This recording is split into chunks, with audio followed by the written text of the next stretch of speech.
A billionaire CEO married a poor janitor believing she was rescuing an ordinary man. But months later, she unlocked a hidden room inside their home and discovered the husband she had shared her life with was the miracle doctor the entire world had been desperately searching for. Charlotte Sinclair had spent 4 years, millions of pounds, and every resource her global medical empire could offer searching for the legendary miracle doctor who could save her dying sister. But she never imagined he was quietly sweeping hospital floors, eating modest packed lunches, and sleeping beside her every night as her own husband. To everyone else, Daniel Brooks was nothing more than a poor janitor. He scrubbed corridors before dawn, smiled at frightened patients, and disappeared into the background where no one bothered to learn his story. But every so often, a surgeon would hesitate after hearing one of his quiet observations. A child given little hope would make an impossible recovery, and Daniel would always be gone before anyone could ask the question that lingered in the air. Charlotte thought she knew the man she had married. She thought his greatest secret was his poverty. She was wrong. Because the poor janitor she had vowed to protect was hiding a past powerful enough to shake the entire medical world, and the truth would force her to question every conversation, every strange disappearance, every scar on his hands, and every miracle she had unknowingly witnessed. But why would the world's greatest miracle doctor choose to live as a poor janitor? What tragedy forced him to erase his own name? And when a billionaire CEO finally uncovered the truth about the husband she had already married, would that discovery save the people she loved or destroy them both? The applause thundered through the International Medical Innovations Summit as billionaire CEO Charlotte Sinclair stepped away from the podium. At 34, she led Sinclair Medical Technologies, a £38 billion healthcare empire built by her late parents. Reporters chased after her. "Ms. Sinclair, is it true you're still offering a reward to anyone who finds Dr. Nathaniel Ross?" Charlotte stopped. "I don't care how long it takes," she replied. "If the miracle doctor is alive, I'll find him." Another reporter asked, "Why are you so certain?" She hesitated before answering, "Because he's the only surgeon who ever designed a procedure that might save my sister." Her voice faltered for the first time. "My sister deserves hope." As cameras flashed, a memory surfaced. Years earlier, her father had stood inside a small rural clinic, placing a stethoscope in her hands. "Charlotte," he had said, "wealth means nothing if it cannot protect someone's tomorrow." She had never forgotten those words. Now she used every resource she owned to search for one missing doctor.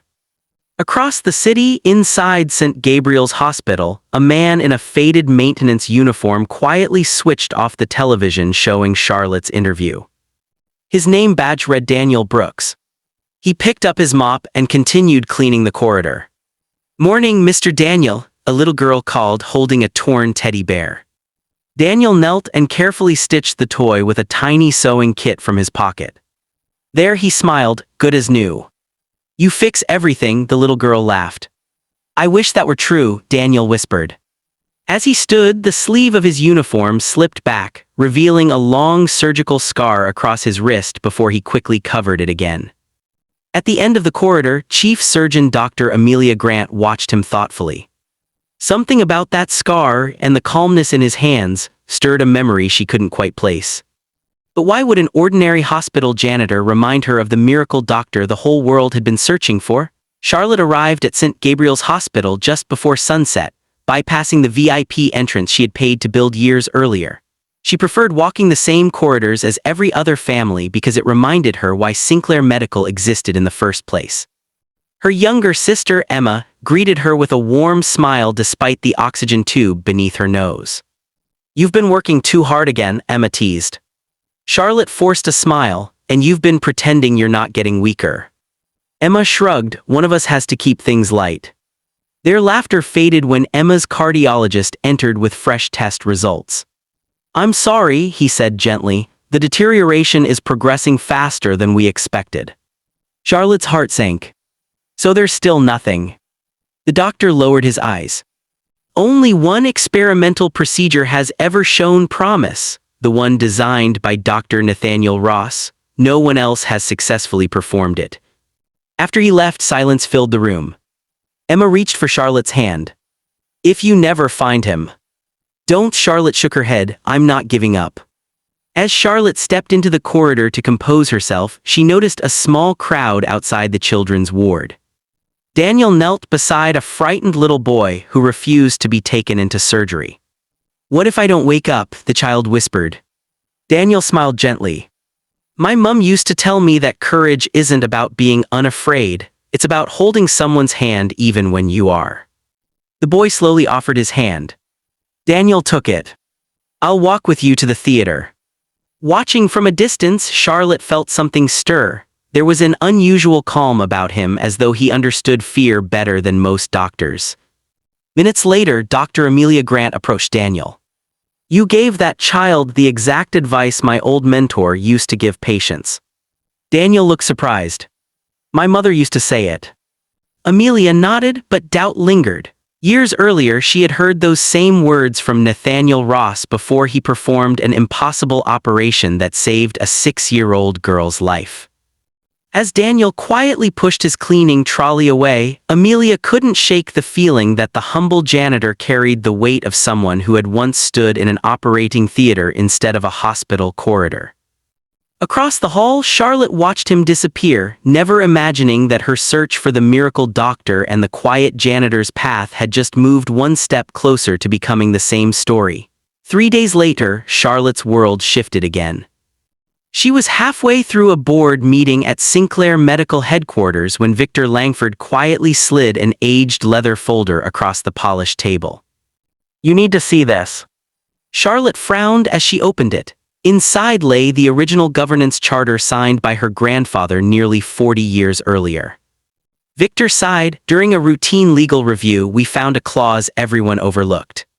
Charlotte scanned the page before reading aloud. "In the event that a Sinclair family CEO remains unmarried during an extraordinary governance dispute, the board may assume temporary controlling authority by a 2/3 vote." Her voice stopped. "And if the CEO is married?" she asked. Victor pointed to the next paragraph. "The board cannot remove them." The room fell silent. Years earlier, after Charlotte's grandfather watched greedy relatives destroy another family-owned company through inheritance battles, he quietly added the clause. He believed a leader capable of building a committed family would be less likely to sacrifice the company's founding values under pressure. The provision had never been challenged because every previous Sinclair heir had married before taking control. Gerald Whitmore, the board's most outspoken director, folded his hands. "Charlotte, investors want you to reduce funding for rare disease research. If you refuse, the vote to remove you takes place in 3 weeks." Charlotte closed the folder. "So my personal life has become a corporate strategy." "I'm afraid so." That evening, she drove straight to St. Gabriel's Hospital. She found Emma painting with children in the pediatric ward despite her own failing health. When Emma heard everything, she remained unusually calm.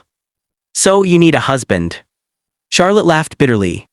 "I need someone who won't marry me for my company." Emma glanced through the glass window into the corridor. Daniel was helping an elderly patient repair a broken walking stick instead of calling maintenance. "He never asks anyone for anything," Emma whispered. Charlotte followed her gaze. "He's just a kind janitor." Emma smiled knowingly. "Sometimes the richest hearts wear the poorest clothes." Charlotte dismissed the thought, yet she couldn't stop watching Daniel as he quietly returned the repaired walking stick to its grateful owner. At that very moment, Daniel's phone vibrated once. A message appeared on the screen. "Emergency case, child, need your answer tonight." He read it without changing expression. Then he deleted the message before anyone could see it. Charlotte noticed only one thing. For the first time since she'd met him, the peaceful janitor looked troubled. She had no idea that the message had awakened a life he had spent 4 years trying to bury. Charlotte tried every respectable option. Over the next week, Victor arranged private meetings with businessmen, politicians, and philanthropists. Each man admired her wealth more than her character. One smiled confidently, "Together we'd become Britain's most powerful couple." Charlotte closed her notebook, "I'm looking for a partner, not a headline." Another said, "After we're married, you'll eventually step back from the company." She stood immediately. "My mother helped build Sinclair Medical. I won't dishonor her by abandoning it." One by one, every meeting ended in disappointment. That evening, Charlotte returned to St. Gabriel's exhausted. She found Emma watching Daniel in the children's ward. He was sitting on the floor, helping frightened children turn cardboard boxes into toy ambulances. A little boy frowned. "Mine keeps falling apart." Daniel smiled as he rebuilt it. "Strong things aren't born strong, they're rebuilt after they break." Charlotte froze. Her father had once spoken those exact words after reopening a clinic destroyed by fire. Emma noticed her expression. "You like him, don't you?" Charlotte shook her head. "I admire him." "For what?" "He treats everyone the same." Just then Daniel stood to leave. An elderly cleaner accidentally dropped her lunch tray. Before anyone reacted, Daniel quietly gathered the scattered food and handed her his own packed meal. "What about yours?" she asked. "I'll be fine," he replied. Charlotte watched him walk away. "He barely has enough for himself." Emma smiled gently. "That's why he's wealthy in the ways that matter." As Charlotte stared after Daniel, a thought entered her mind for the first time. Not because he was handsome. Not because he was poor. But because, unlike every powerful man she had met that week, Daniel had never once asked her for anything. And for reasons she couldn't explain. That made him impossible to forget. The board's deadline was now only 10 days away. Charlotte sat alone in her office, staring at a list of names Victor had prepared. Every potential husband had either wanted control of Sinclair Medical, access to her fortune, or the publicity of marrying Britain's most eligible billionaire. She slowly pushed the list aside. "There has to be another way," she whispered. That evening, she returned to St. Gabriel's Hospital. She found Daniel replacing a flickering light outside the pediatric ward. "Mr. Brooks," she called. He climbed down from the ladder. "Miss Sinclair, is Emma all right?" "She's resting." Daniel nodded with relief. "I'm glad." Charlotte hesitated. Negotiating billion-pound contracts had never frightened her, yet speaking to this quiet janitor suddenly did. "Could we talk somewhere private?" A few minutes later, they sat in the hospital garden. "I need your help," Charlotte began. Daniel smiled politely. "If I can." She took a deep breath. "My board is trying to remove me. The only legal way to stop them is if I'm married." Daniel listened without interrupting. "I'm asking you to enter a contract marriage with me. 1 year, separate rooms, separate lives. When the crisis ends, we'll divorce." Silence hung between them. Finally, Daniel spoke. "I'm sorry." Charlotte's heart sank. "I can't." "May I ask why?" He looked down at his scarred hands. "Because everyone close to me has suffered." His answer surprised even him. A memory flashed through his mind: sirens, smoke, shattered glass, and a woman calling his name before everything disappeared into flames. He forced the memory away before it could consume him. Charlotte mistook his silence for old heartbreak. "I wouldn't ask if there were another choice." Daniel stood slowly. "I truly hope you find someone." He walked away, leaving Charlotte alone beneath the garden lights. From her hospital window, Emma had witnessed the entire conversation. She quietly whispered to herself, "No, she's already found him." The following morning, Emma asked her nurse to wheel her into the hospital garden. Daniel was quietly trimming rose bushes beside the children's playground when he looked up. "Morning, Emma." She smiled. "You turned my sister down." Daniel sighed softly. "I did." "Why?" He looked towards the children playing nearby. "Because some people carry storms with them." Emma frowned. "My sister isn't a storm." "No." Daniel's voice grew quieter. "I am." For a moment neither spoke.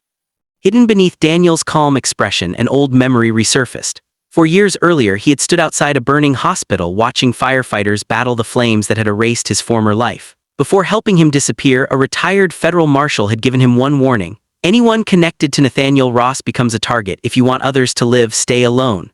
Since then, Daniel had buried not only his name but every hope of having a family again. Emma gently interrupted his thoughts. "My father used to say that protecting people sometimes means standing beside them, not walking away." Daniel looked at her in surprise. She continued, "If Charlotte loses Sinclair Medical, thousands of patients will lose funding. Children here will lose treatment. She isn't asking you to save a company, she's asking you to help protect people." Daniel glanced towards the pediatric ward. Lily hugged the teddy bear he had repaired. The little boy proudly rode the rehabilitation bicycle funded by Charlotte's foundation. He finally understood what was truly at stake. That evening he knocked on Charlotte's office door. She looked up startled. "I thought I'd made my answer clear," he said. Charlotte stood. "You've changed your mind." Daniel nodded slowly. "I'll marry you on 3 conditions." Relief flooded Charlotte's face. "Anything. A genuine legal marriage, complete privacy about my past, and if one day I ask you to trust me without explanation." He met her eyes. "You must." Charlotte extended her hand. "You have my word." Neither realized that the promise she had just made would one day force her to choose between believing her husband or believing the entire world. Their wedding took place 5 days later in the small chapel inside St. Gabriel's Hospital. Charlotte rejected every suggestion of a lavish ceremony. She wanted no headlines, no celebrity guests, and no extravagant displays, only enough witnesses to satisfy the law. Victor Langford signed as her witness, while Martha Ellis, the elderly hospital volunteer who had grown fond of Daniel, signed as his. When the minister asked, "Do you take each other as husband and wife?" "I do," Charlotte answered.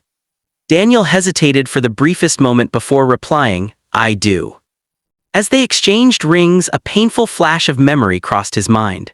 Years earlier, another ring had slipped onto his finger beneath white roses beside the woman he had believed he would grow old with. He silently pushed the memory away. This marriage was different. It wasn't built on romance but on a promise to protect innocent lives. Outside the chapel, reporters shouted questions from behind the hospital gates. "Why marry a janitor? Is this a publicity stunt?" Charlotte ignored them all. Back at her estate, Daniel carried his entire life inside one worn suitcase. "You can choose any room," Charlotte said. "The guest room is perfect," Daniel replied. Over the following weeks, they settled into an unexpectedly peaceful routine. Charlotte left before sunrise for board meetings while Daniel continued working at St. Gabriel's. Every evening they shared dinner, speaking less like strangers and more like quiet friends. Yet small mysteries slowly appeared. Every Tuesday night, Daniel disappeared for several hours. He always returned before dawn. Once Charlotte noticed dried blood on the cuff of his shirt. "You've hurt yourself," she said. Daniel calmly folded the sleeve. "It isn't mine." Before she could ask another question, his phone vibrated. He glanced at the screen, his expression changing for only a heartbeat before he silenced it. Charlotte watched him thoughtfully. For a man with so little, he seemed to be hiding far too much. A month after their wedding, Emma collapsed. "The medication isn't working anymore," Dr. Amelia Grant told Charlotte. "Without the Ross procedure, we're running out of time." That night, Charlotte returned home long after midnight. The house was silent. Daniel was gone. As she searched for a blanket in the attic, she noticed a loose wooden panel behind an old wardrobe. Curiosity overcame exhaustion. She pressed it, and a concealed door clicked open. A narrow room lay beyond. On the desk sat a framed medical license. Dr. Nathaniel James Ross. Charlotte's breath caught. She opened another drawer. International Surgical Awards.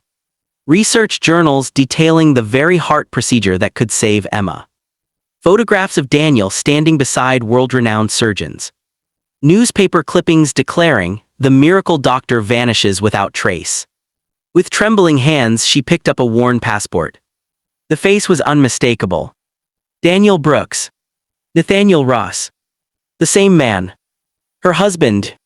The front door opened downstairs. Footsteps approached. Daniel stopped in the doorway of the hidden room. For several seconds, neither spoke. Charlotte's voice finally broke the silence. "You lied to me." "No," Daniel replied quietly, "I hid from the world." She held up the license. "They've searched for you for 4 years." "I know. My sister is dying because nobody could find you." Pain filled his eyes. "I never stopped saving lives." He placed a black medical bag on the floor. "The Tuesday nights, the blood on your shirt. I've been performing anonymous surgeries for children whose families couldn't afford hope." Charlotte stared at the man she thought she knew. The poor janitor she had married. The gentle husband who swept hospital floors. The invisible man everyone overlooked. He was the miracle doctor the entire world had been searching for. But one question still remained. If you're innocent, Charlotte whispered, what made Nathaniel Ross disappear, and who are you still hiding from? Daniel slowly closed the hidden room door. I think it's time you knew everything. Daniel sat opposite Charlotte as dawn broke through the hidden room's small window. My real name is Nathaniel Ross, he began. 4 years ago, I discovered a pharmaceutical syndicate was paying hospitals to suppress affordable treatments. My procedure could have saved thousands, but it would have destroyed their profits. Charlotte listened in stunned silence. I refused their offer. Days later, my mentor was murdered. Then the hospital research wing exploded. The world believed I died in that fire. You disappeared. So the people helping me wouldn't be next. He explained how a retired investigator had helped erase his identity. Becoming a hospital janitor was the perfect disguise. Doctors are recognized, he said quietly. Cleaners are invisible. Charlotte finally understood the Tuesday disappearances. I've been operating in secret for children with nowhere else to turn. Before she could answer, Victor called. The board has voted. Gerald Whitmore has seized temporary control of Sinclair Medical. Charlotte closed her eyes. It's begun. Daniel gently took her hand. First we save Emma. Hours later, inside a sealed operating theater, Daniel put on surgical gloves for the first time under his real name. Dr. Amelia Grant looked at him in disbelief. I knew it was you. Daniel simply nodded. Let's save her. The operation lasted 8 exhausting hours. Outside, Charlotte waited alone. Halfway through the procedure, police officers arrived with investigators. Gerald Whitmore had been arrested after financial records linked him to the same pharmaceutical syndicate responsible for the hospital explosion and the cover-up. The conspiracy that had hunted Nathaniel Ross for years was finally collapsing. At last, the theater doors opened. Daniel removed his mask. The operation was successful. Charlotte burst into tears of relief. Emma was alive. But as cameras gathered outside the hospital, Daniel looked towards them. For 4 years, the miracle doctor had hidden in the shadows. Now, the whole world was about to discover he had never truly disappeared. 3 months later, St. Gabriel's Hospital stood surrounded by reporters from every corner of the world. The mystery was over. Dr. Nathaniel Ross, the miracle doctor who had vanished 4 years earlier, had been found, not in a private clinic or luxury estate, but living quietly as a hospital janitor. Emma, now healthy enough to walk unaided, embraced Daniel outside the ward. You didn't just save my heart, she said through tears. You gave my sister hers back. Daniel smiled. I think she already had it. Following Gerald Whitmore's conviction and the collapse of the pharmaceutical conspiracy, Sinclair Medical regained its independence. Charlotte reinstated every research program the board had tried to cut and established the Ross Foundation, ensuring life-saving treatments would never again be hidden behind profit. At a packed international medical conference, Daniel stepped onto the stage for the first time under his real name. The audience rose in a standing ovation. One journalist asked, after everything you've endured, why return? Daniel looked across the hall until his eyes found Charlotte. Because medicine isn't about being remembered, it's about making sure someone else gets to go home. The room fell silent before erupting into applause. Later that evening, Charlotte and Daniel returned to the same hospital garden where she had once proposed a contract marriage. Charlotte laughed softly. I offered you a business arrangement. And I nearly refused. You kept every promise. So did you. She slipped her hand into his. There will be no contract now. Daniel smiled. I was hoping you'd say that. As the sun disappeared behind the hospital, children laughed in the nearby playground, doctors hurried through the corridors, and cleaners quietly continued their work, the unseen people Daniel would never again overlook. Charlotte rested her head on his shoulder, finally understanding the greatest lesson of her life. The world had searched every famous hospital for its greatest doctor. She had found him carrying a mop.